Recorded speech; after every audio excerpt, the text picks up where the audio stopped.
North Korea is lashing out at the American government after a fresh round of U.S. sanctions. But Kim Jong-un's regime is taking pains to not go after President Trump personally. Brian Todd is working the story for us. Brian, what are the North Koreans saying? Wolf, the North Koreans are saying that the U.S. government wants to go back to the worst days of last year when tensions with North Korea were at their highest. But as Wolf mentioned, the North Koreans have spared President Trump any personal insults. And analysts believe the North Koreans are trying to drive a wedge between the president and the State Department. Tonight, Kim Jong-un's regime is making an overt threat to the U.S. government to pull back on its effort to get rid of its nuclear weapons. The North Koreans accusing the State Department and other U.S. government agencies of sabotaging Kim's deal with President Trump. Pyongyang is furious over new sanctions on 3 top officials close to Kim for their human rights violations. Kim's regime saying in a new statement those sanctions could, quote, block the path to denuclearization on the Korean peninsula forever.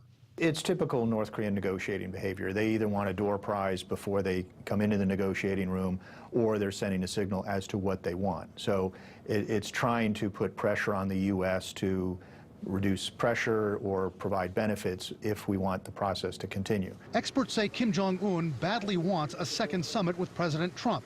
They say the dictator likely feels he can get more concessions from Trump in a one-on-one meeting.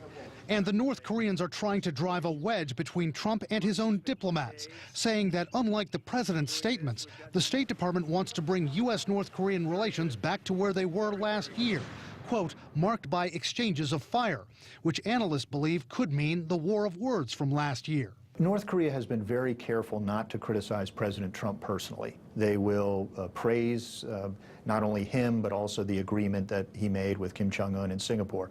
And they will blame the lack of progress on denuclearization on either Secretary Pompeo or unidentified senior officials. While Kim's regime gets more irritated over international sanctions, sources are telling CNN Kim and his aides are taking new steps to get around those sanctions. One example, smuggling at sea. North Korean tankers are illicitly receiving barrels of oil, mostly from Chinese and Russian vessels. Down here, you've got the North Korean ship. Over here is apparently a Chinese ship. They're tethered together to make sure that they don't come apart, and they're transferring barrels of oil, a large amount of oil from one to the other. U.S. defense officials say North Korea is changing tactics to evade surveillance from American planes and warships. The North Koreans are learning, evolving, getting better, so the ship-to-ship transfers are taking place further away from the peninsula. Tonight, key questions over whether the U.S. and its allies should keep enforcing sanctions and whether those measures threaten a second meeting between Kim and Trump, which could move them further toward a historic nuclear deal. They should not be paused.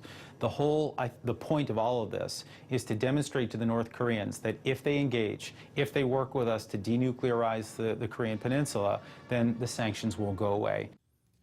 But tonight, analysts are really concerned that the resolve among the Americans and their allies to keep up this pressure campaign against the North Koreans could actually be weakening. They say President Trump has been personally reluctant to call for new sanctions, even though his State Department and Treasury Department have been doing that.